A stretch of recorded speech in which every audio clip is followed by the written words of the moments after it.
ஆகும்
வல்லால் சார்ந்திடவும் இகம் அதில் வேறொரு யாரும் இல்லை. கிருபையிலே தாங்கி நடத்திய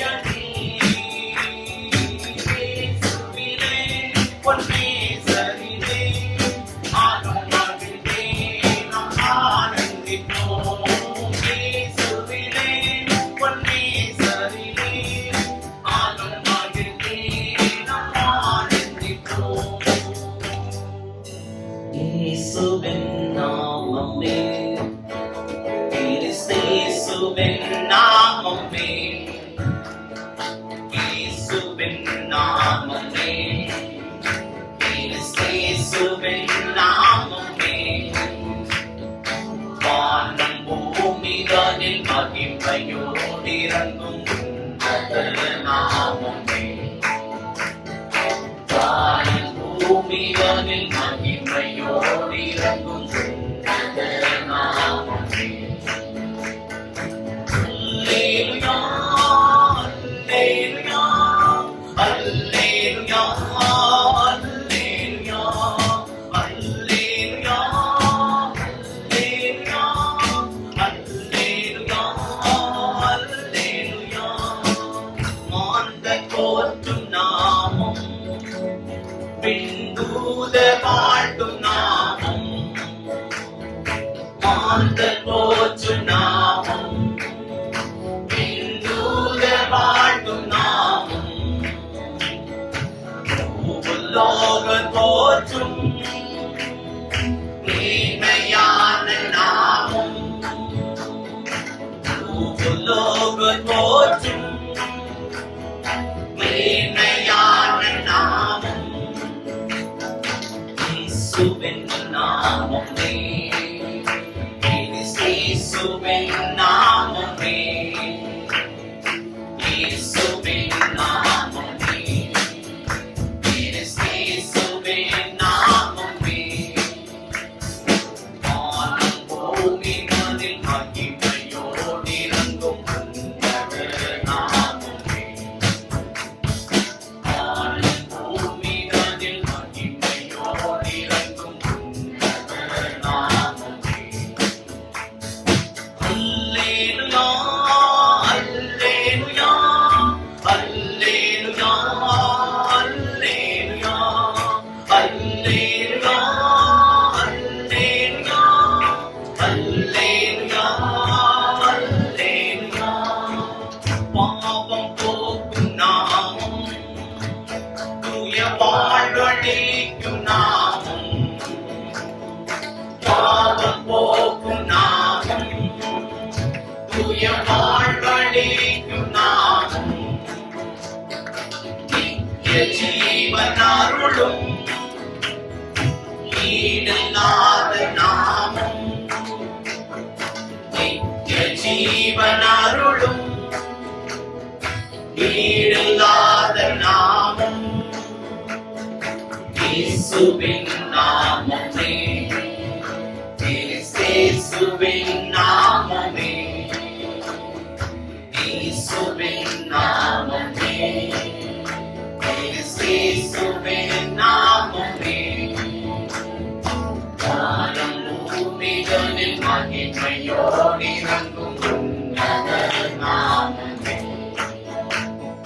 வானம் பூமிகளில் மகிமையோடு இறங்கும் உன்னத நாமமே. அல்லேலூயா, அல்லேலூயா, அல்லேலூயா, அல்லேலூயா, அல்லேலூயா, அல்லேலூயா, அல்லேலூயா, உம்மை நடுங்கும் நாமம் படும் நோயகற்றும் நாமம். பேய் நடுங்கும் நாமம் படும் நோயகற்றும் நாமம். நேற்றும் இன்றும் என்றும் மாறிடாத நாமம். நேற்றும் இன்றும் என்றும் மாறிடாத நாமம்.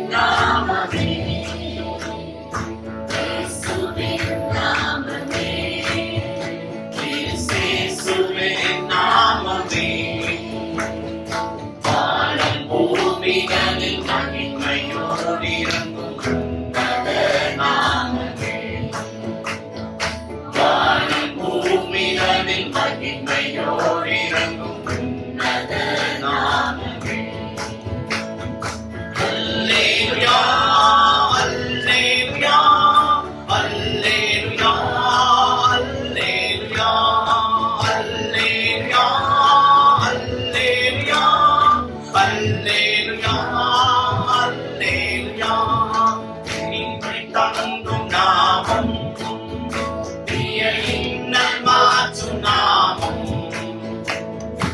இனிமை தங்கும் நாமம், தீய இன்னல் மாற்றும் நாமம், இருளின் பயங்கள் நீக்கும் ஈடில்லாத நாமம், இருளின் பயங்கள் நீக்கும் ஈடில்லாத நாமம், இயேசுவின் நாமமே, இயேசுவின் நாமமே, இயேசுவின் நாமமே, இயேசுவின் நாமமே, வானம் பூமிதனில் மகிமையோடு இறங்கும் உன்னத நாமமே, வானம் பூமிதனில் மகிமையோடு இறங்கும் உன்னத நாமமே. அல்லேலூயா, அல்லேலூயா, அல்லேலூயா, அல்லேலூயா, அல்லேலூயா, அல்லேலூயா, அல்லேலூயா, அல்லேலூயா. சாவை வென்ற நாமம், பாவ சாபம் போக்கும் நாமம், சாவை வென்ற நாமம், பாவ சாபம் போக்கும் நாமம், சர்வ வல்ல நாமம், இயேசுவின் நாமமே, சர்வ வல்ல நாமம், இயேசுவின் நாமமே, இயேசுவின் நாமமே, இயேசுவின் நாமமே, இயேசுவின் நாமமே, இயேசுவின் நாமமே, வானம் பூமிதனில் மகிமையோடு இறங்கும் உன்னத நாமமே, வானம் பூமிதனில் மகிமையோடு இறங்கும் உன்னத நாமமே. அல்லேலூயா, அல்லேலூயா, அல்லேலூயா, அல்லேலூயா, அல்லேலூயா, அல்லேலூயா, அல்லேலூயா, அல்லேலூயா. கர்த்தருடைய வசனத்துல எபேசியர் நிருபம் 3ஆம் அதிகாரம் 20ஆம் வசனத்தை படிக்கலாம். Somebody have English Bible, you can read it from KJV verse 320. Ephesians. நாம் வேண்டிக் கொள்ளுகிறதற்கும் நினைக்கிறதற்கும் மிகவும் அதிகமாய் நமக்குள்ளே கிரியை செய்கிற வல்லமையின்படியே நமக்கு செய்ய வல்லவராகிய அவருக்கு. இந்த வசனத்தை கொஞ்சம் ஆழமா நம்ம பார்க்க வாஞ்சிக்கிறேன். நாம் வேண்டிக் கொள்ளுகிறதற்கும் நினைக்கிறதற்கும் மிகவும் அதிகமாய் நமக்குள்ளே கிரியை செய்கிற வல்லமையின்படியே நமக்கு செய்ய வல்லவராகிய அவருக்கு. If somebody can read it in English, KJV 3, Ephesians 3:20.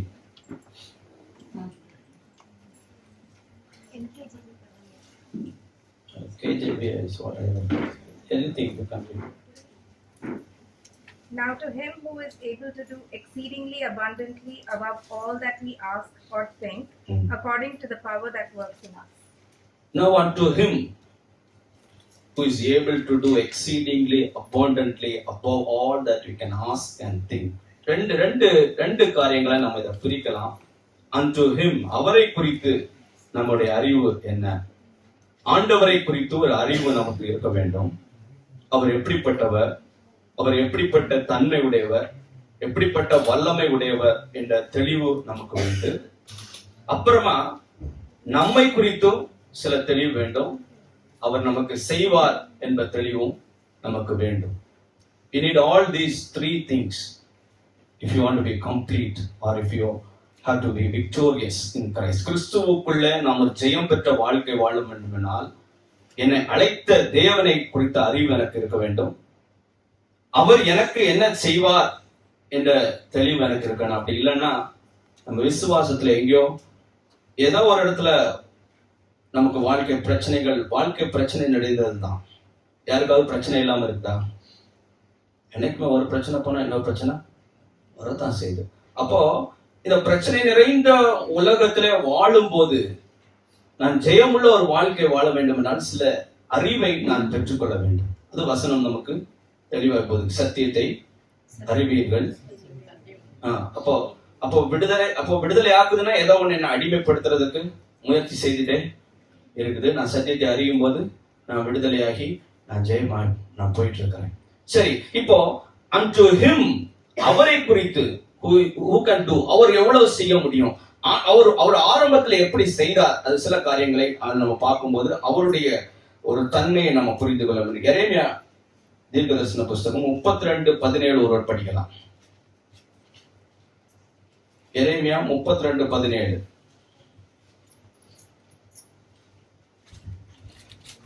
இன்னொருத்தர் அதே 32:27 ரெடியா இல்ல? Short time. கர்த்தராகிய ஆண்டவரே, இதோ தேவரீர் உம்முடைய மகா பலத்தினாலும் நீட்டப்பட்ட உம்முடைய புயத்தினாலும் வானத்தையும் பூமியையும் உண்டாக்கினீர். ஆண்டவர் தன்னுடைய வல்லமையினாலே வானத்தையும் பூமியையும் படைத்தார். அவர் அதுக்கு கஷ்டப்படல, அதுக்கு உழைக்கல. அவருடைய அவ்வளவு வல்லம் அவருக்கு இருக்கு. வானத்தையும் பூமி, இப்ப நம்ம பார்க்கிற இந்த பூமியை மாதிரி எத்தனையோ பூமியை அவர் படைக்க முடியும். அவருடைய வல்லமை அவ்வளவு தெரியுது. நமக்கு நரப்பல கூடி ஒரு மனை முடிக்க நாளெல்லாம் உழைத்துட்டாலும் நாள் பிடிக்குமே ஒரு பக்தர் பாடிக்கிறார். நரப்பல கூடி ஒரு மனை முடிக்க, ஒரு வீடு கட்டணும் கட்டி பாருங்க, எவ்வளவு கஷ்டம். எனக்கு அப்பா 12 வருஷமா கட்டினார்.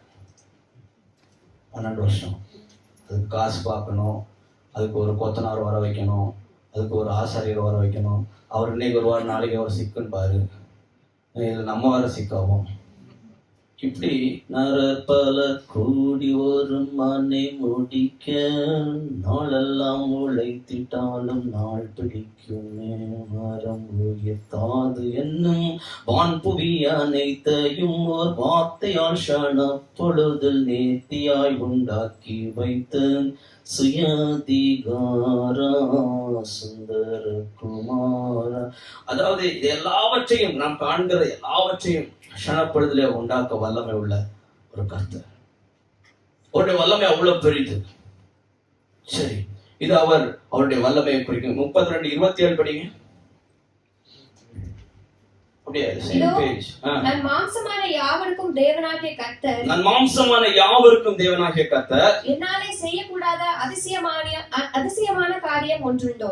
கேட்கிறாரு பாருங்க. நான் எல்லாருக்கும் கர்த்தர்னு சொல்லிட்டு விட்டுருக்கலாம். என்னால ஏதாவது செய்யாம இருக்க முடியுமான்னு கேட்கிறாரு. என்னால செய்யக்கூடாத அதிசயமான காரியம், சவால் விடுகிறவர். கர்த்தருடைய வல்லமையை குறித்து அவர் சவால் விடுகிறவர். சரி, இப்படி அவர் தன்னை குறித்து தன்னுடைய படைப்பை குறித்து சொல்லியிருக்க. இதுக்கு அப்புறம் அவருடைய வல்லமை செயல்பட்டது நம்ம இங்க பிறப்பில, ஆண்டவர் இயேசுடைய பிறப்பில நம்ம பார்க்க முடியும். லூக்கா 1:35 வரை படிக்கலாம். லூக் 1:35. தேவதூதன் அவளுக்கு பிரதியுத்தரமாக பரிசுத்த ஆவி உன்மேல் வரும், உன்னதமானவருடைய பலம் உன்மேல் நிழலிடும். ஆதலால் உன்னிடத்தில் பிறக்கும் பரிசுத்தம் உள்ளது தேவனுடைய குமாரன் எனப்படும். ஆண்டவர் இயேசு இந்த பூமியில பிறந்த போது மரியாளுக்கு கொடுக்கப்பட்டது பாருங்க, உன்னதமானவருடைய பலன். அதே வானங்களையும் எல்லாவற்றையும் படைத்த அதே பலனை இப்ப என்ன பண்ணுது? தம்முடைய குமாரனை பிறப்பிக்க, இந்த பூமியில இரட்சகராய் பிறப்பிக்கும்படி, தம்முடைய ஜனத்தினுடைய பாவத்திலிருந்து அவங்களை விடுதலையாக்கும்படி அவரை பிறக்க செய்கிறது. அதே வல்லமை, சேம் பவர். எவ்வளவு அதிகமான வல்லமை பாருங்க. எல்லாவற்றையும் உண்டாக்கி அதன் இடத்துல எல்லாவற்றால் நிரப்புகளுடைய நிறைவாகிய சரீரமான சபையின் பிறகு எல்லாவற்றால் நிரப்பி இருக்கிறார். நம்ம பார்க்கிறோம், பொருட்கள் எல்லாம், செடிகள் எல்லாமே பார்க்கிறோம். எல்லாவற்றையும் நிரப்பினவர் அவர். அந்த வல்லமை இப்ப எதுக்கு பயன்படுத்துறாருன்னா, தன்னுடைய குமாரனை இந்த பூமியில கொண்டு வரும்படி, தன்னுடைய ஜனத்தை பாவத்திலிருந்து விடுதலை ஆக்கும்படிக்கு, ஆண்டவரை கொண்டு வரும்படிக்கு அந்த வல்லமை பயன்படுத்தப்படுது. சரி, இந்த வல்லமை அதுக்கு பிற்பாடு செயல்ல இருந்ததை நம்ம பார்க்க முடியுது. மார்க் எழுதின சுவிசேஷம் 5:25 34 பார்க்கலாம் வரைக்கும் படிக்கலாம். கொஞ்சம் வேகமா போலாம். Short time. அப்பொழுது 12 வருஷமாய் ஆ.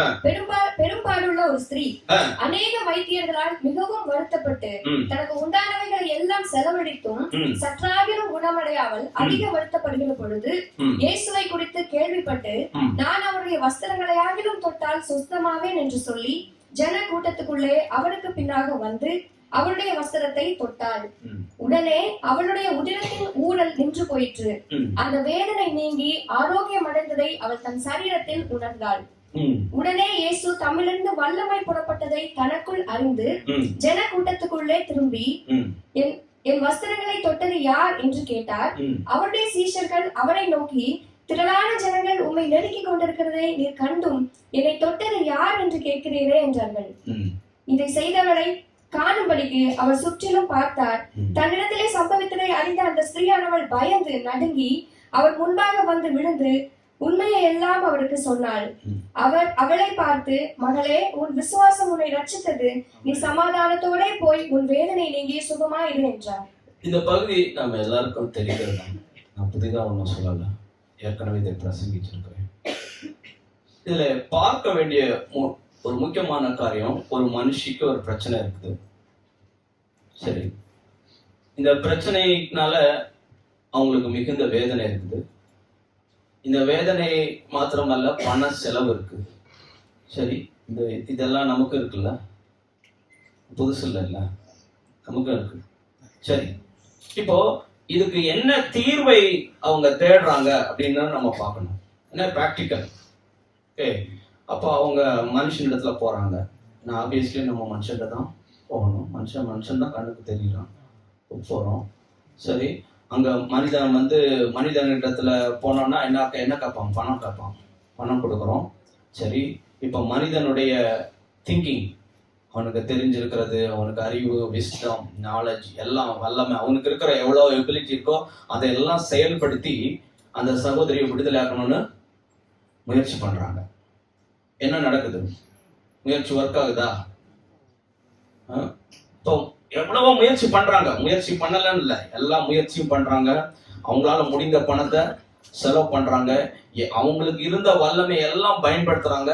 எல்லா திங்கிங்கும், அவங்க என்னெல்லாம் ரிசர்ச் பண்ணியிருக்காங்களோ இது வரைக்கும் இந்த வியாதியை குறித்து என்னெல்லாம் தெரியுமோ எல்லாமே பண்றாங்க. ஆனா என்ன பண்ணல, ஒன்னும் தேர்றது மாதிரி இல்லை.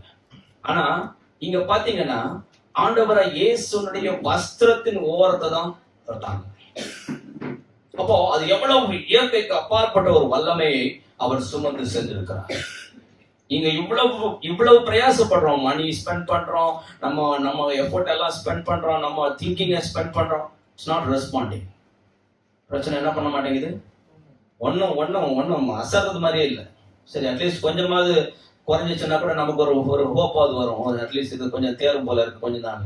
இது ஒன்றும் இல்லை. வசந்த படிச்சிங்கன்னா முதல்ல இருந்ததோட வஸ்தாச்சுன்னு தான் போட்டு. நம்பிக்கை அற்ற ஒரு நிலைமையில கூட கர்த்தருடைய வல்லமை அளவு கட்டங்காததான் இருக்கு. Still functional. சரி, இப்ப இந்த வல்லமை ஆண்டவர் இயேசுக்குள்ள கிரியை செய்தது என்பதை அப்போஸ்தலர் 10:38 நீங்க படிக்கலாம். Acts 10:38. நசரேயனாகிய இயேசுவை தேவன் பரிசுத்த ஆவியினாலும் வல்லமையினாலும் அபிஷேகம் பண்ணினார்.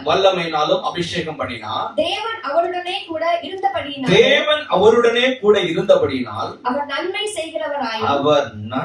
செய்கிறவராயும் பிசாசின் வல்லமையில் அகப்பட்ட யாவரையும் குணமாக்குகிறவராயும் சுற்றித் திரிந்தார். இந்த வல்லமை எப்படிப்பட்ட வல்லமை? எல்லாவற்றையும் படைத்த வல்லமை, எல்லாவற்றையும் the power that sustaineth everything. இன்னைக்கும் எல்லாம் இருக்குதுன்னா அதுக்கு ஒரு வல்லமை இருக்கு. அப்போ அந்த வல்லமை கிறிஸ்துவை இந்த பூமியில ஜெனிப்பிக்க பண்ணதுக்கு பயன்படுத்தப்பட்டது. அதுக்கப்புறம் அவர் நடமாடும் போதெல்லாம் அந்த வல்லமை கிரியையில இருக்கிறது. சரி, இப்ப இந்த வல்லமை என்ன செய்யுது? அதை கொஞ்சம் நம்ம பார்த்தோம்னா நம்ம கண்கள் திறக்கப்படுமானா மிகுந்த பிரயோஜனமா இருக்கும். எபேசியர்கள் நிருபம் 1ஆம் அதிகாரம் 19ஆம் வசனத்தை படிக்கலாம்.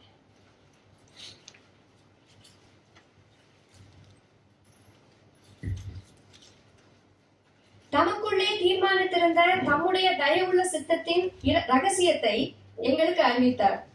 19 தாம் கிறிஸ்துவை மரித்தோரிலிருந்து எழுப்பி அவரிடத்தில் நடப்பித்த தமது பலத்த சத்துவத்தின் வல்லமையின்படியே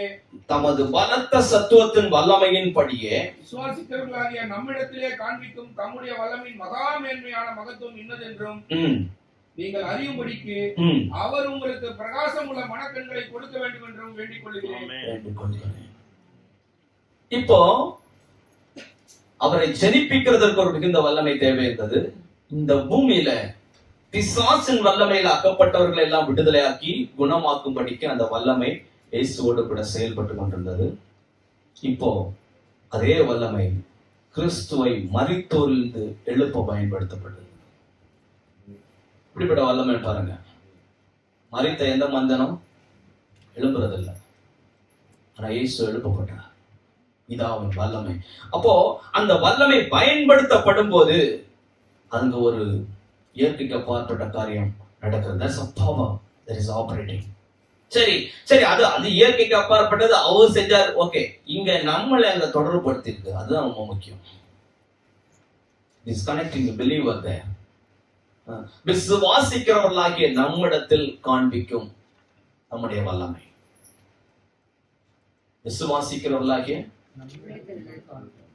என்னிடத்துல பர்சனலைஸ் தான். பைபிள் ஜெனரிக்கா இருந்தாலும் you have to personalise for. உங்களுக்கு ஒர்க் ஆகணும்னா you have to personalise it, இல்லைன்னா ஒர்க் ஆகாது. இப்போ எக்ஸாம்பிள் பார்த்தீங்கன்னா நிறைய லா இருக்கு. எல்லா லாவும் நீங்க போய் படிச்சு நிற்க முடியுமா? உங்களுக்கு என்ன பிரச்சனையோ அந்த லாவில் எடுத்து தான் பேசுவாங்க. That's why your problem will be solved. அப்போ இங்க பொதுவா கொடுக்கப்பட்ட விசுவாசிக்கிறவர்களாகிய என்னிடத்துல அந்த வல்லமை கிரியை செய்யுன்றாரு. சரி, அந்த வல்லமை கிரியை செய்யுன்றாரு. இப்போ இந்த வல்லமை எப்படிப்பட்ட வல்லமைன்றதை தெளிவாக விளக்கிட்டேன். எல்லாவற்றையும் சிருஷ்டிக்கிறது, எல்லாத்தையும் உருவாக்குகிறது, எல்லாத்தையும் ஜெனிப்பிக்கிறது, அப்புறமா எல்லாத்தையும் சுகம் அளிக்கிறது. சுகம் அளிக்கிறது மாத்திரமல்ல, அவர் விடுவிக்கிறது. எப்படிப்பட்ட பிரச்சனையா இருந்தாலும் அது விடுது. மனுஷனுடைய எந்த முயற்சிக்கும் அது கட்டுப்பட மாட்டேன்னு சொன்னா கூட கர்த்தருடைய வல்லமைக்கு என்ன பண்ணும்? இது கட்டுப்படும். இது கட்டுப்படுறது நீங்க தான் பார்த்தீங்க. பெரும்பாடுள்ள ஸ்திரீ 12 வருஷம், 12 சும்மா ஒரு 2 நாளே தாங்க முடியாது. 12 வருஷம். ஆனா அது கீழ்ப்படிஞ்சது. எப்போ? கர்த்தருடைய வல்லமைக்கு. இப்போ இந்த வல்லமையை கர்த்தர் யாருக்கு கொடுக்கிறார்? எனக்கு கொடுக்கிறார். விசுவாசிக்கிறான்னு சொல்லக்கூடாது. விசுவாசிக்கணும்னா யாரோ நம்மள நமக்கு கொடுக்கிறார். சரி, இப்போ இப்போ இப்போ ரொம்ப முக்கியமான விஷயத்துக்குள்ள வரோம். இப்ப அது நமக்கு கொடுக்கிறாருன்றார், நம்மகிட்ட தான் செயல்படுன்றாரு. அப்போ இதுக்கு நம்ம ஏதாவது பண்ணியிருக்கிறோமா? இது செயல்படுதா? Is it really working? Work ஆகுதா? ஒர்க் ஆகுதா? இப்படி பண்றீங்க, ஒர்க் ஆகுதுன்னா ப்ரூஃப் வேணும். இப்போ பிரதர் இருக்கிறாரு. Brother is an electrician. Okay, இங்க நமக்கு இந்த சபையில மின்சாரம் இருக்குதா? இருக்குது. எப்படி தெரியும்? லைட் எரியுது. சரி, அது எப்படி லைட் எரியுது? சுவிட்ச் போட்டுருக்கிறோம், லைட் எரியுது.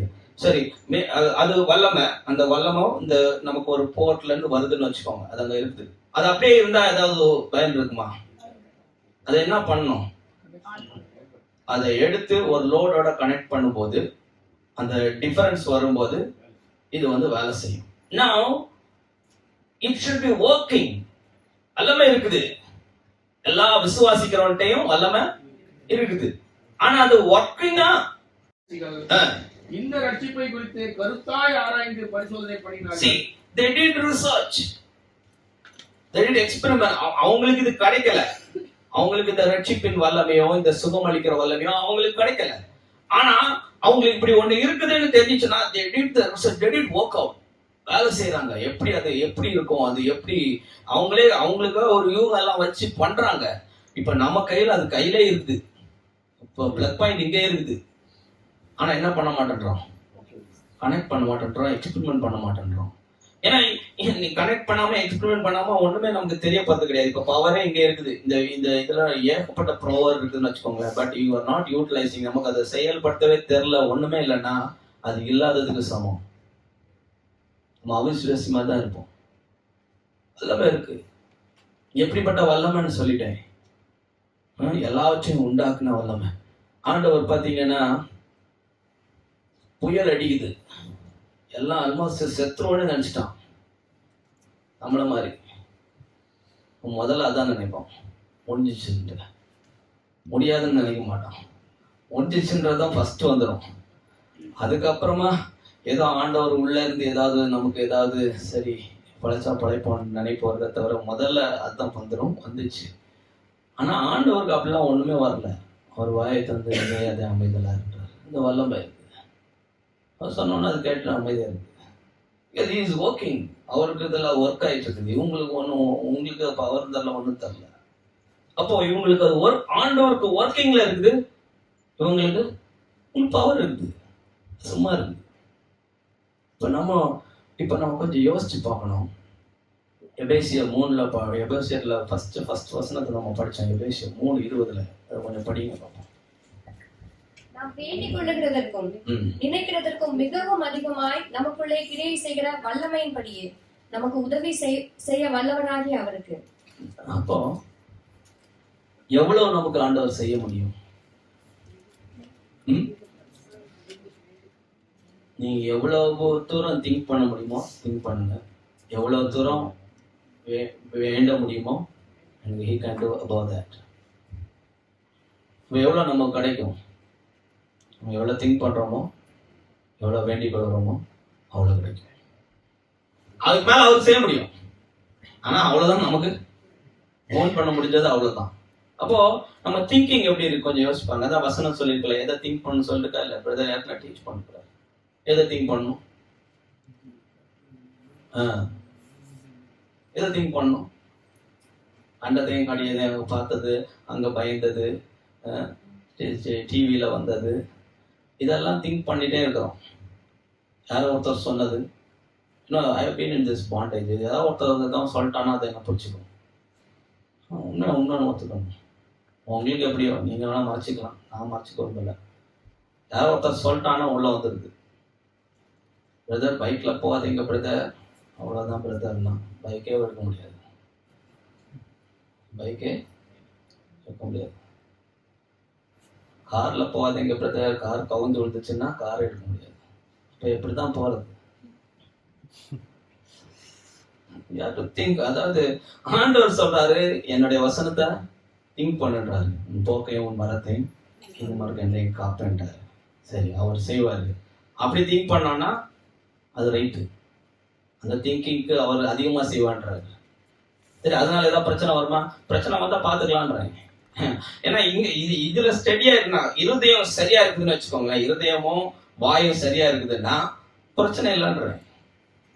வாழ்க்கை பிரச்சனை இருக்குதுன்னு தான் சொல்லிட்டாரு, அதை மாற்ற முடியாதுன்றாரு. வாழ்க்கை எப்பவுமே பிரச்சனை தான். பட் உன் இருதயமும் வாயும் சரியா இருந்துச்சுன்னா you can deal it ன்றாரு. Jesus lived in the same earth, but he was able to deal things. கொலை செய்ய வரவனையும் டீல் பண்ண முடிஞ்சிச்சு அவரால். பட் we have to, இப்ப நீங்க யோசிச்சு பார்க்கணும், இந்த வல்லமை எப்படி வச்சிருக்கிறாருன்னா விசுவாசிக்குள்ள வச்சிருக்கிறாரு. விசுவாசிக்கிறவனாகிய நம்மிடத்துல என்னிடத்துல காண்பிக்கும் தம்முடைய வல்லமை வச்சிருக்காரு. சரி, வல்லமை இருக்கு. இப்ப இது எப்படி செயல்படணும்? என்னோட திங்கிங், நான் எண்ணுவதற்கும் வேண்டிக் கொள்வதற்கும் ஒரு டைம் வேஸ்ட் பண்ணக்கூடாது. ஒரு இடத்துல சும்மா வெயிட் பண்றீங்களா, கொஞ்சம் ஜெபிங்க, எல்லாம் திங்க் பண்ணுங்க. ஆண்டவரே, இந்த ஆளுக்கு இப்படி நடக்கணுமே, வசனத்தின்படி நடக்கணும். எப்படி நடக்கணும்? வசனம். ஆண்டோடைய வசனம் என்ன செய்யும்ன்றதை நான் ஏற்கனவே டீச் பண்ணிருக்கேன். You can read that. அது ஏசாயா 55:11.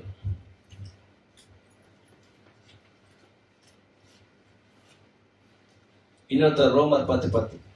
மாரியும் உறைந்த மழையும் வானத்திலிருந்து இறங்கி அவ்விடத்துக்கு திரும்பாமல் பூமியை நனைத்து அதில் முளை கிளம்பி விளையும்படி செய்து விதைக்கிறவனுக்கு விதையையும் புசிக்கிறவனுக்கும் ஆகாரத்தையும் கொடுக்கிறது எப்படியோ. எவ்வளவு ஒரு டீச்சிங், எவ்வளவு அழகா கொடுக்கிறார் பாருங்க. மழை பெய்து வானத்திலிருந்து இறங்கி அவ்விடத்திற்கு திரும்பாமல் பூமியை நனைத்து, அது என்ன பண்ணுது? மழை பெஞ்சோன்னா பூமி நனைது, அதுல முளை கிளம்புது. உள்ள செடி இது விதைகள் இருந்துச்சுன்னா அது முளை கிளம்பி வந்தது.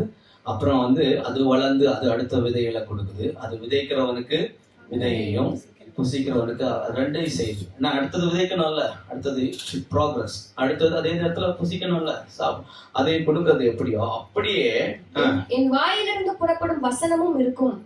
அது வெறுமையா என்னிடத்திற்கு திரும்பாமல் அதை நான் விரும்புகிறதை செய்து நான் அதை அனுப்பின காரியம் ஆகும்படி வாய்க்கும். எவ்வளவு தெளிவா இருப்பாங்க. அங்க ஒரு இல்லுஸ்ட்ரேஷன் கொடுக்குறாரு. எப்படி அது மழை தண்ணி விழுந்து உள்ள இருக்கிற அந்த விதை எழும்பி அது பலன் கொடுக்குதோ, அதே மாதிரி கர்த்தருடைய வசனம் நமக்குள்ள விதையாய் எழும்பி அதுக்குள்ள அந்த செடி கனி உள்ள ஒரு வாழ்க்கை வாழும்படி, அவர் விரும்புகிற வாழ்க்கை வாழும்படி, அவர் விரும்பும் காரியம், அதாவது அது நான் விரும்புகிறதை செய்து நான் அனுப்பின காரியம் ஆகும்படி வாய்க்கும்.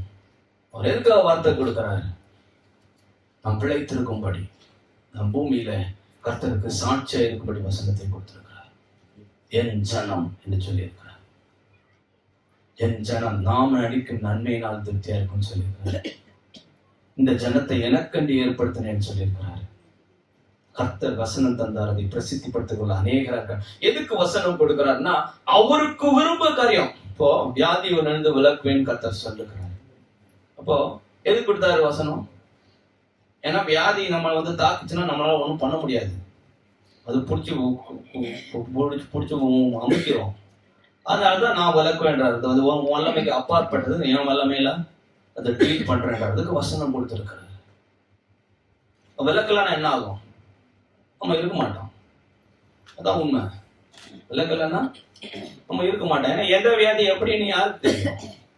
சில சாதாரண வியாதின்றாங்க, ஆனா அது அழிச்சிருது. சிலது ரொம்ப பெரிய வியாதி, அது அழிக்காமலும் இருக்குது. ஸோ இதெல்லாம் நம்ம அதை பார்த்து யோசிச்சிருக்க முடியாது. கர்த்தர் வசனத்தை கொடுத்தார், வியாதி ஒன்னிலிருந்து விளக்குவேன் அப்படின்னு. அவர்கிட்ட வல்லமை இருக்கு, அவர்கிட்ட விருப்பம் இருக்கு. அப்போ இந்த அவருடைய விருப்பம் ஆகும்படி நமக்கு எப்படின்னா, நமக்கு வியாதி பட்டுன்னா வியாதி விலகணும்போம், நமக்கு வியாதி இல்லைன்னா வியாதி விலகணும்னு சொல்றீங்களா? நம்ம சொல்றது இல்லை. ஏன்னா நம்ம அதை பத்தி கண்டுக்கிறதே கிடையாது.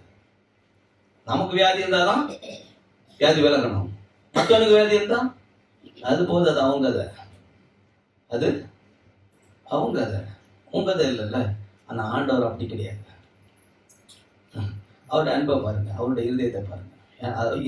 அதாவது இப்ப நீங்க உங்களுக்கு வல்லமை இருக்குன்னா, பிளக் பாயிண்ட் இருக்குன்னா, இப்ப நீங்க போய் சொல்ற யார் பண்ணாலும் அது ஒர்க் ஆகும். அப்படி வச்சிருக்காரு வசனத்தை. எவ்வளவு பெரிய பாக்கியம் பாருங்க. இப்ப போதகர் பண்ணாதான் பண்ணும், இல்ல மூப்பர் பண்ணாதான் பண்ணணும் வச்சிருந்தாருன்னு வச்சுக்கோங்களேன். இப்ப போதகர் மூப்பர் வெளியே ஊழியத்துக்கு போயிருந்தாங்கன்னா யார் பண்றது? அப்படி வைக்கல, விசுவாசிக்கிறவனிடத்துல வச்சிருக்கிறாரு. அப்ப விசுவாசிக்கிறவர்களால் ஆகும் அடையாளம்னு சொல்றாரு. எல்லாருக்கிட்டையும் அதை கொடுத்திருக்கிறாரு. அதுக்கு ஒரு ஆர்டர் இருக்குது. அது கரெக்டா நம்ம ஆண்டவருக்கு கீழ்ப்படிஞ்சு நம்ம நடக்கணும். அதுக்கு ஆர்டர் இருக்குது, அது இல்ல.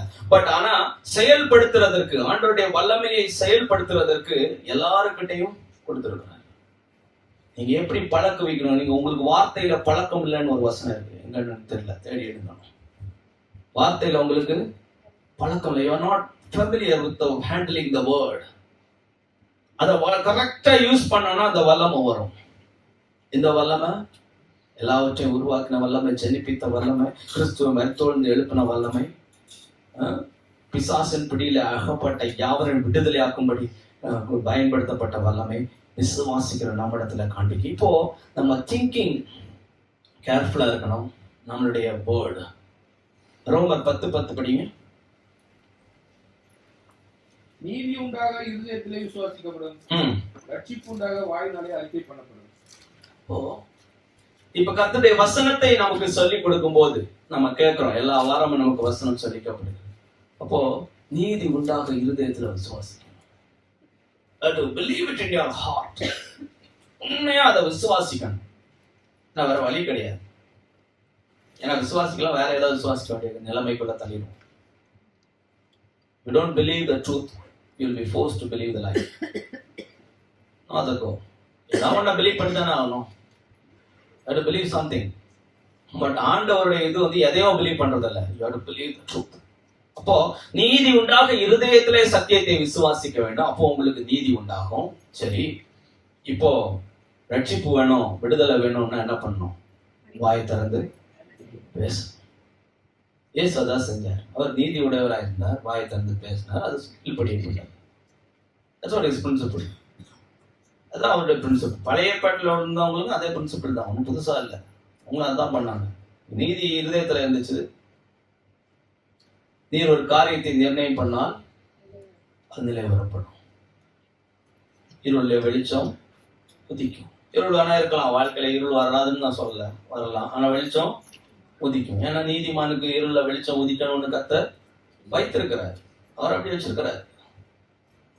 அதனால அது வரும். சரி, இப்போ இதுல வல்லமை குறித்து சொன்னேன். அது யார் இடத்துல செயல்படும்னு சொன்னேன். விசுவாசிக்கிற நம்ம இடத்துல நம்முடைய சிந்தை, நாம் சிந்திப்பதற்கு, நான் யோசிப்பதற்கும், நான் வேண்டிக் கொள்வதற்கும் மிகவும் அதிகமாய் எனக்குள்ளே கிரியை செய்கிற வல்லமையின் படியே எனக்கு செய்ய வல்லவராகிய அவருக்கு.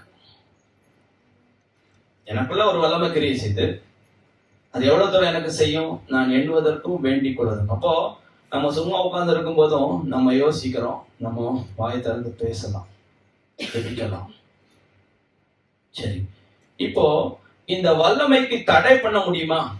இது ஸ்ட்ரைட் ஃபார்வர்ட் அப்ரோச்ச சொல்லிட்டோம். வல்லமைய கனெக்ட் பண்ணா ஒர்க் ஆகும். சரி, கனெக்ட் ஆகி ஒர்க் ஆகாம இருக்க முடியுமா? முடியுங்களா பிரதர்? முடியுதுல்ல? அதுக்கு சில பிரச்சனைகள் இருக்குது. ஒயர்ல பிரச்சனை இருக்கலாம், பல்புல பிரச்சனை இருக்கலாம், அப்படி சில பிரச்சனைகள் இருக்குது. அதாவது பவர் இருக்கு, இப்போ லோடும் இருக்கு, ஆனா ஒர்க் ஆகல. சுவிட்சும் ஆன் தான், பவர் ஃப்ளோ ஆகுது, பட் அவுட்புட் வரல. இப்படி இருக்க முடியுமா? ஏராளமா வாய்ப்பு இருக்கு. சரி, அது அந்த மாதிரி சில காரியங்களை நம்ம பார்ப்போம். நம்ம வாழ்க்கையில அப்படி இருக்குதான்னு யோசிக்கலாம். சரி, எபேசியர் 5ஆம் அதிகாரம் 3ஆம் வசனத்தை படிக்கணும். மேலும் பரிசுத்தவான்களுக்கு ஏற்றபடி வேசித்தனமும் மற்றெந்த அசுத்தமும் பொருளாசையும் ஆகிய இவைகளின் பேர் முதலாய் உங்களுக்குள்ளே சொல்லப்படவும் கூடாது. பாருங்க, இது ரொம்ப முக்கியமான காரியம். ஏன்னா இது வல்லமை இருந்தாலும் எல்லாம் இருந்தாலும் ஒர்க் ஆகாது. என்ன பிரச்சனை? பரிசுத்தவான்களுக்கு ஏற்றபடி முதல்ல பரிசுத்தவான்ற ஒரு ஸ்தானத்துக்கு நம்ம வரணும். ரெண்டாவது அதுக்கேற்றபடி நடக்கணும். எப்படி? வயசுத்தனம் பண்ணக்கூடாது, அசுத்தம் இருக்கக்கூடாது, பொருளாசை இருக்கக்கூடாது. Very careful. ஏன்னா இது வல்லமை இருந்தாலும் வல்லமையெல்லாம் அவுத்து போட்டுரும். ஷார்ட் சர்க்கியூட் மாதிரி. ஷார்ட் சர்க்கியூட் தெரியுங்களா? அப்படியே எடுத்து டைரக்டா கனெக்ட் பண்ணா டப்புன்னு போயிடும். ஷார்ட் சர்க்கியூட் பண்ணக்கூடாது. அந்த மாதிரி தான் இதெல்லாம். கர்த்தர் குடும்ப உறவுகளை கரெக்டா கொடுத்துருக்கிறார். கரெக்டா செய்ய வேண்டிய கடமையை கரெக்டா செய்யணும். அதுக்கு மிஞ்சி செஞ்சீங்கன்னா இதான் பிரச்சனை. அடுத்தது 4ஆம் வசனம். அப்படியே வம்பும் புத்தியீனமான பேச்சும் பரியாசமும் தகாதவைகள். சும்மாதான் சொன்னேன் பிரதர், சும்மாதான் சொன்னேன் சிஸ்டர், சும்மா விளையாட்டுக்கு சொன்னேன். இப்பெல்லாம் சொன்னீங்கன்னா என்ன ஆகும்? ஒன்றும் பிரச்சனை இல்லை. எல்லாம் விளையாட்டுக்கெல்லாம் நல்லா தான் இருக்கும். வல்லமை போயிடும், செயல்படுத்தாது. நீங்க எவ்வளவு ஜோம் பண்ணுங்க, ஒர்க் ஆகாது. அதான் சொல்றேன், அது ஷார்ட் சர்க்கியூட் ஆயிடுச்சுன்னா அதுக்கப்புறம் நீங்க எவ்வளவு ஒயர் வேணா கனெக்ட் பண்ணலாம் பிரதர். ஷார்ட் சர்க்கியூட் ஆன அப்புறம் நீங்க எவ்வளவு லோட் வேணா கனெக்ட் பண்ணுங்க, எல்லாம் நல்லா தான் இருக்கும், எல்லாம் கனெக்ஷன்லாம் நல்லா தான் இருக்கும், ஒர்க் ஆகாது, பவர் வராது, ஷார்ட் ஆயிடுச்சு. அப்போ விசுவாசிகள் மிகுந்த ஜாக்கிரதையா இருக்கணும். இந்த ஏரியால நம்ம பெயர் கூட இருக்கக்கூடாதுன்ற. என்னது? Not to be named also. சரி, அடுத்த 5ஆம் வசனத்தை படிங்க. விபச்சாரக்காரனாவது, அசுத்தனாவது, விக்கிரக ஆராதனைக்காரனாகிய பொருளாசைக்காரனாவது தேவனுடைய ராஜ்யமாகிய கிறிஸ்துவின் ராஜ்யத்திலே சுதந்திரம் அடைவது இல்லை என்று அறிந்திருக்கிறீர்களே. இந்த வல்லமை தேவனுடைய ராஜ்யத்துக்குரிய, அது வெளியே கிடையாது. அதான் நான் சொன்னேன், எப்போ பவர் இருக்கணும்னா அது ஒரு வீட்டுக்கோ இல்ல ஒரு எதுக்கானுன்னா அதுக்கு டெஸ்டைன்டு. நம்ம பாட்டுக்கு எல்லா இடத்துலயும் ரோட்ல போய் பவர் எடுக்க முடியாது, தெரியுங்களா? உங்களோ போட்டுருவான் ஜெயில, பிரதர் தெரியும். You cannot draw power outside. உங்களுக்குன்னு ஒரு டெஸ்டினேஷன் இருக்கணும், அதுல இருந்து தான் நீங்க ட்ரா பண்ண முடியும். அதே மாதிரி கர்த்தர் எதற்கு வைத்திருக்கா அதுக்கு மட்டும்தான் தேவனுடைய ராஜ்யம். அப்ப தேவனுடைய ராஜ்யத்துக்கு ஒவ்வாத காரியங்கள் நம்முடைய வாழ்க்கையில் இருக்கக்கூடாது. நம்ம ஜாக்கிரதையா அதை வெளியெடுத்து தள்ளிடணும். தேவனுடைய ராஜ்யம்ன்றது அது அந்த ராஜ்யத்துக்குன்னு ஒரு கோட்பாடு இருக்குது. அந்த ராஜ்யத்துக்குன்னு ஒரு நீதிக்குரிய ஆயுதங்களா நம்ம செயல்பட வேண்டும். நம்முடைய சரீரம் தேவனுடைய ஆலயமா இருக்கணும். அதாவது கர்த்தர் எல்லா ஆலோசனையுமே கொடுத்திருக்காரு. உனக்கு பொல்லாங்கா தோன்றுகிற எல்லாவற்றையும் விட்டு, உனக்கு அது சரியில்லைன்னு தெரிஞ்சா ஓடிடு, ஏன்னா வல்லமை போயிடும். வல்லமை போனதுக்கு அப்புறம் சிம்சோன் மாதிரி நம்ம அவர்கள் இருக்கும்போது அவருடைய வல்லமை எப்படி போனதுக்கு அப்புறம் எல்லாருக்கும் மத்தியில கேவலப்பட்டு. அப்போ நமக்கு கர்த்தர் கொடுத்திருக்கிற அந்த மகத்துவத்தை நம்ம என்ன பண்ணணும், புரிஞ்சுக்கணும். விசுவாசிக்கிற நம்மிடத்துல அவர் அந்த வல்லமையை காட்டுறாங்க. விசுவாசிக்கிற நம்மிடத்துல அந்த வல்லமை காட்டுறாரு. இன்னும் ஒரு வசனத்தை கூட படிப்போம்.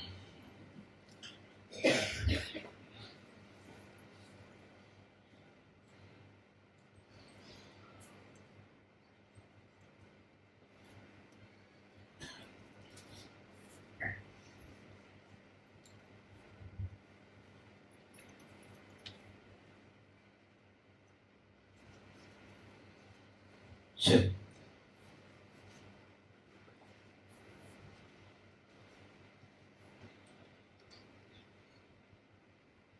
யோவான் 14:13-14 ஒருத்தர் படிக்கலாம், இன்னொருத்தர் 16:23-24. என் நாமத்தினாலே நீங்கள் எதை கேட்டாலும் அதை நான் செய்வேன். நீங்கள் என்னிடத்தில் அன்பா இருந்தால் என் கற்பனைகளை கை கொள்ளுங்கள். நான் பிதாவை வேண்டிக் கொள்ளுவேன், அப்பொழுது என்றென்றைக்கும் உங்களுடனே கூட இருக்கும். 16:23-24. அந்த நாளிலே நீங்கள் என்னிடத்தில் ஒன்றை கேட்க மாட்டீர்கள். மெய்யாகவே மெய்யாகவே நான் உங்களுக்கு சொல்லுகிறேன், நீங்கள் என் நாமத்தினாலே பிதாவினிடத்தில் கேட்டுக் கொள்வது எதுவோ அதை அவர் உங்களுக்கு தருவார். இதுவரைக்கும் நீங்கள் என் நாமத்தினாலே ஒன்றும் கேட்கவில்லை. கேளுங்கள், கேளுங்கள், அப்பொழுது உங்கள் சந்தோஷம் நிறைவாய் இருக்கும்படி பெற்றுக் கொள்வீர்கள். அப்பொழுது உங்கள் சந்தோஷம் நிறைவாய் இருக்கும்படி பெற்றுக் கொள்வீர்கள். ஆண்டவர் சொல்றாரு, நான் விசுவாசிக்கிற இடத்துல வல்லமை கொடுத்திருக்கிறேன், ஆனா நீ கேட்கணும். இதுதான் கேட்கிற எவனும் பெற்றுக்கொள்ளும். சரி, இப்போ அதுக்கு ஒரு கண்டிஷன் இருக்கு. இந்த கேட்கறதுக்கும் பெற்றுக்கொள்றதுக்கும் ஒரு கரெக்ட் பிரின்சிபிள் படிக்கணும்னா 1 யோவான் 5:14-15. அதாவது நமக்குள்ள வல்லமை இருக்கிறதும் நமக்குள்ள ஆண்டவருடைய வார்த்தை செயல்படுகிறதையும் நம்ம தெளிவா புரிஞ்சிருக்கிறோம் அப்படின்றது இந்த வசனத்தை நம்ம பிராக்டிக்கலா அப்ளை பண்ணோம்னா தெரியும். நாம் எதை கேட்டாலும் அவர் நமக்கு செவி கொடுக்கிறார் என்று நாம் அறிந்திருந்தோமானால் அவரிடத்தில் நாம் கேட்டவைகளை பெற்றுக் கொண்டோம் என்றும் அறிந்திருக்கிறோம். அதுக்கு முதல் வசனம் பிரதர், நாம் எதையாகிலும் அவருடைய சித்தத்தின்படி கேட்டால் அவர் நமக்கு செவி கொடுக்கிறார் என்பதே அவரை பற்றி நாம் கொண்டிருக்கிற தைரியம். சரி, இப்போ இந்த வசனத்தை கொஞ்சம் நல்லா புரிஞ்சுக்கோங்க. கண்டிஷன் என்ன? எதை கேட்டாலும் அவருடைய சித்தத்தின்படி கேட்கணும். அப்படின்னு என்ன அர்த்தம்? அவருடைய சித்தம் எப்படி தெரியும்? வசனத்துல இருக்குல்ல, அதான் சொன்ன வியாதி வந்து விளக்க வேணா அது அவருடைய சித்தம். சரி, அவர் தானே சொன்னாரு, நான் சொல்லல, அது அவருடைய சித்தம். சரி, அப்ப அவருடைய சித்தத்தின்படி கேட்டா அவர் நமக்கு அரவணைக்கோங்க. இது you have to little understand it. Put yourself in this understanding. என்ன பண்ணா அவர் எப்ப செவி கொடுப்பாரு? அவருடைய சித்தத்தின்படி எக்ஸாக்டா கேட்கணும். இப்ப அதெல்லாம் வந்து ஆண்டவர்லாம் விட்டுருங்க, நம்ம பிராக்டிக்கல்லையும் போறோம். இப்போ parents, okay, talking to parents, பிள்ளைங்களுக்கு என்ன கொடுப்பீங்க? அது எல்லாம் கேக்குது. உங்களுக்கு என்ன இஷ்டமோ clear brother? என்ன பிள்ளைங்க என்ன வேணா கேட்கலாம். They can ask million things, whatever they see on the road and every garbage, எல்லாத்தையும் கேட்கலாம். ஆனா நீங்க என்ன பண்ணுங்க, உங்களுக்கு என்ன இஷ்டம்னு ஃபீல் ஆச்சோ அதான் வாங்குவீங்க, அதுதான் கொடுக்கணும்னு நினைப்பீங்க. அதுங்க வேணா அடம் பிடிச்சி வேற ஏதாவது வாங்குறது, அது அடுத்த மேட்ரு. பட் ஆனா உங்க விருப்பம் என்னது, அதுதான் பிள்ளை கொடுக்கணும். ஆண்டவரும் அதே தான், அவருக்கு என்ன செய்யணும்னு சித்தம் வச்சிருக்காரு, அவர் என்ன இஷ்டமோ அதை சொல்லிட்டாரு, அதுபடி கேளுட்டாரு. சரி, இப்ப கேட்டா என்ன நடக்கும்? அவர் செவி கொடுக்கிறாரு. இப்ப நம்ம பிள்ளைங்க நம்ம இஷ்டப்படி கேட்டா கேட்போமா கேட்க மாட்டோமா? என்ன இப்போ ஒரு விஷயம் பேசணும்பா இந்த விஷயத்த குறிச்சுன்னா, சரி இப்போ திருமண விஷயம்னு வச்சுக்கோங்களேன். இப்போ பிள்ளைக்கு திருமண ஏஜ் இல்ல பையனுக்கு திருமண ஏஜ் ஆயிடுச்சுன்னா அதை பத்தி பேசணும்னா you will hear to it. இல்லைன்னா you don't even bother about it. அதை இக்னோர் பண்ணிட்டு போயிடும். அதே மாதிரி ஆண்டவரும் ஒரு விஷயத்தை அவருக்கு சித்தமானத பேசுறோம்னா உடனே கேட்பாரு. உடனே அப்படியே செவிகள்லாம் அலர்ட் ஆயிடும். ஓகே, என் பிள்ளை என்னுடைய இஷ்டப்படி இப்ப கேட்கறான். சரி, இப்ப அலர்ட் ஆயிடுச்சு. இப்ப அலர்ட் ஆதான் கேட்டுக்கிறான்னு தெரிஞ்சிச்சு. நான் அடுத்த வசனம் 15. நாம் எதை கேட்டாலும் அவர் நமக்கு செவி கொடுக்கிறார் என்று நாம் அறிந்திருந்தோம். First condition புரிஞ்சிச்சுல. அவருக்கு எப்ப இயர் அலர்ட் ஆகும்னா அவருக்கு இஷ்டத்தை நீங்க கேட்கணும். கேட்டீங்களா? அவர் அலர்ட் ஆயிட்டாரு. இப்போ அப்படியே இருக்கு.